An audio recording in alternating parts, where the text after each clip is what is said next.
TRE 4 में जो GS 40 number का आता है, उसके लिए सबसे पहले ज़रूरी है कि आपको ये पता हो कि उन 40 नंबर में जो जीएस का सिलेबस है उसमें कौन कौन से सब्जेक्ट जो हैं वो मोस्ट इम्पॉर्टेंट है और किस सब्जेक्ट को कितना ज़्यादा पढ़ना है।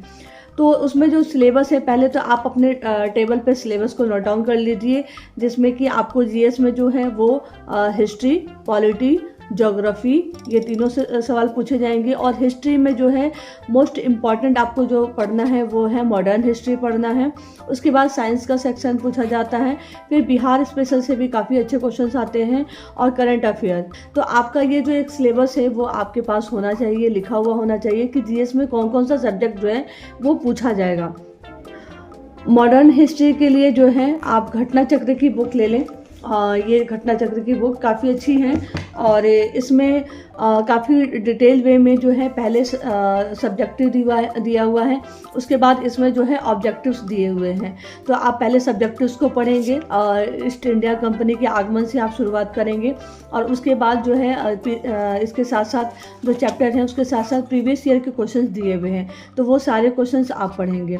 इस तरह से आप मॉडर्न हिस्ट्री इससे कंप्लीट कर लीजिए।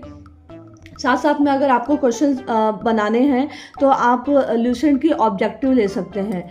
वो क्वेश्चन ले लीजिए, ये चैप्टर पढ़ते जाइए, और वो जो ल्यूसेंट के ऑब्जेक्टिव से उस चैप्टर का क्वेश्चन आप बनाते जाइए।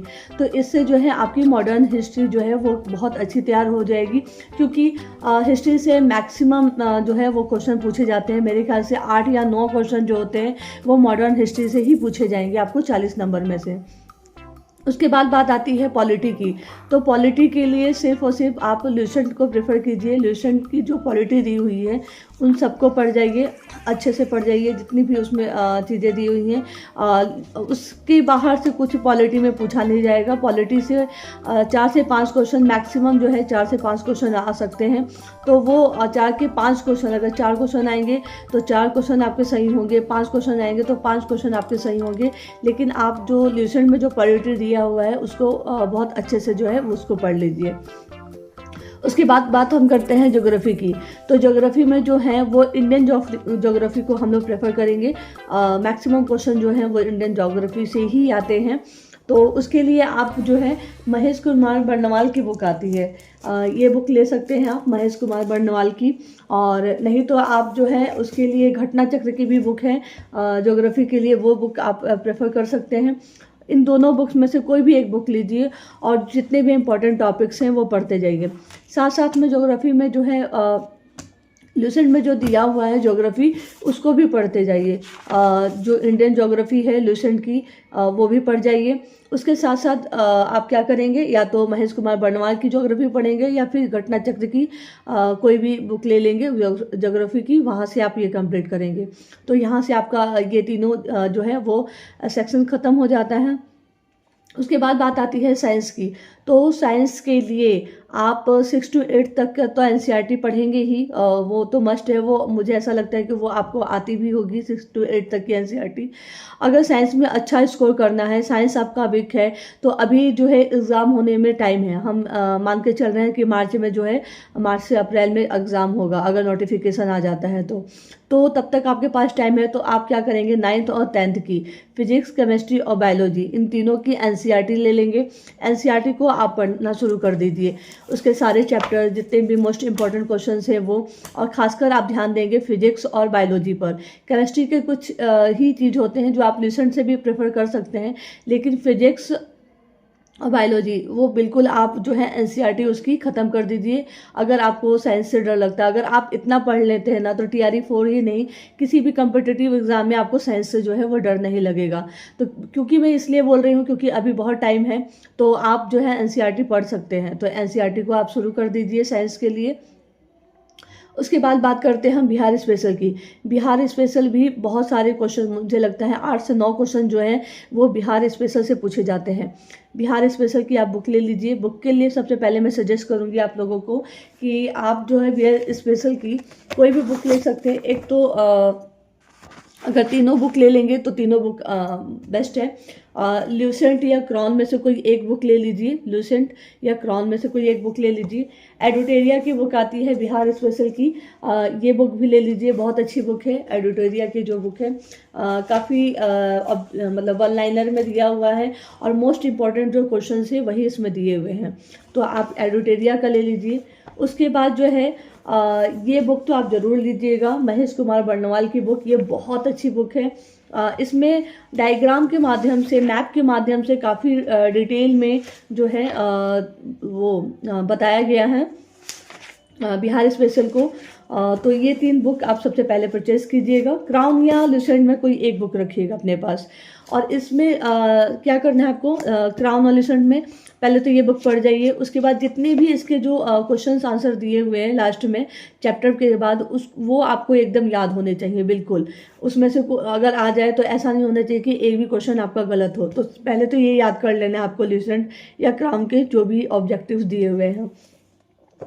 उसके बाद आपको बहुत ज़्यादा जो फोकस करना है वो मॉडर्न बिहार फोकस करना है, क्योंकि मैक्सिमम क्वेश्चन जो हैं या तो बिहार की ज्योग्राफी से पूछे जाते हैं या फिर जो है मॉडर्न बिहार से जो है वो क्वेश्चन बहुत ज़्यादा पूछे जाते हैं।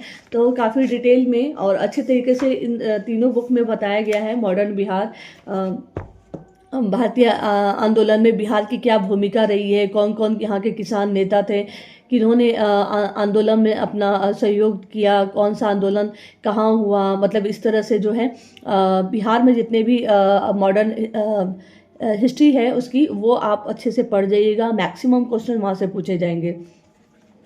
तो उसके लिए आप ये तीनों बुक ले लीजिएगा। और फिर बात करते हैं करंट अफेयर की। करंट अफेयर मोस्ट इम्पॉर्टेंट जो है वो टॉपिक है। कम से कम करंट अफेयर से 10 से 12 क्वेश्चन जो है आप इससे पूछ सकता है एकदम करंट अफेयर। तो करंट अफेयर के लिए मैं अभी आपके पास टाइम है तो मैं यही सजेशन दूंगी करंट अफेयर के लिए कि आप जो है जैसे दिसंबर है तो डेली करंट अफेयर पढ़ना आज से शुरू कर दीजिए। दिसंबर का डेली करंट अफेयर पढ़िए, जैसे कि टारगेट रख दीजिए कि एक दिन में जो है आप 5 दिन का डेली करंट अफेयर पढ़ेंगे पीछे से। विद इन 6 मंथ का आपको जो है करंट अफेयर तैयार कर लेना है। अगर मार्च में एग्जाम होगा तो उससे पहले के 6 महीने के आपके करंट अफेयर तैयार होने चाहिए। तो करंट अफेयर तो रोज़ ही पढ़ना चाहिए। अगर आप एग्ज़ाम देने वाले हैं किसी भी कंपटीशन का तो करंट अफेयर तो रोज़ पढ़िए, रोज़ डेली करंट अफेयर पढ़िए। कोई भी यूट्यूब से आप जो है वो सर्च कर लीजिए चैनल, जो भी आपको डेली करंट अफेयर अच्छा लगता हो, डेली करंट अफेयर उसको देखिए, रोज़ देखिए। उसके बाद उसका ही जब 7 दिन हो जाता है तो वही वीकली करंट अफेयर लाते हैं, तो फिर वीकली देख लीजिए। फिर 1 महीना पूरा हो जाएगा तो वो मंथली करंट अफेयर लाएंगे, तो फिर मंथली करंट अफेयर देखिए।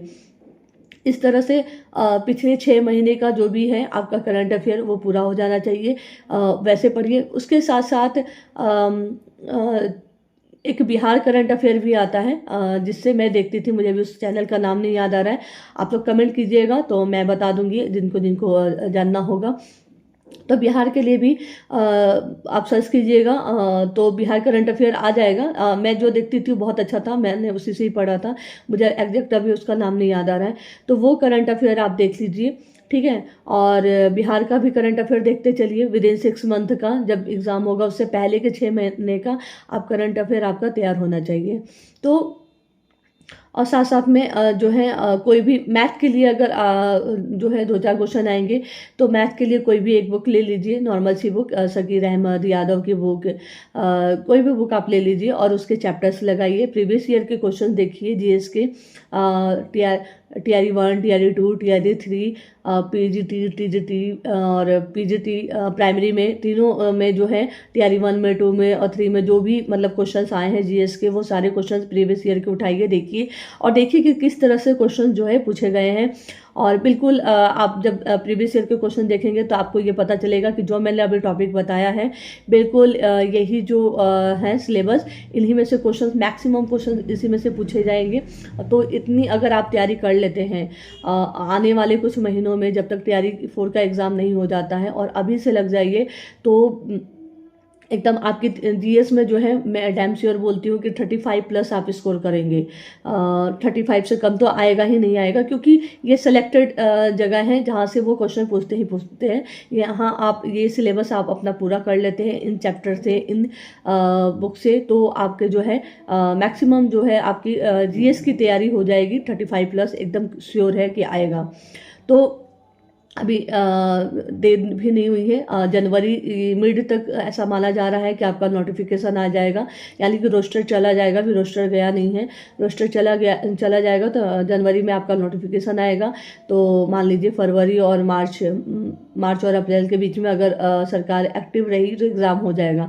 तो आप नोटिफिकेशन का इंतज़ार नहीं कीजिए, आपको TRE 4 में एक सीट लेनी है, कंफर्म करना है, तो आप आज से ही लग जाइए और सारा सिलेबस एकदम, मतलब जब तक नोटिफिकेशन आए तब तक आपकी पूरी तैयारी हो जाए, और फिर जब नोटिफिकेशन के बाद जो है सिर्फ और सिर्फ आपका रिवीजन बचे। आज से आप एकदम से लग जाइए।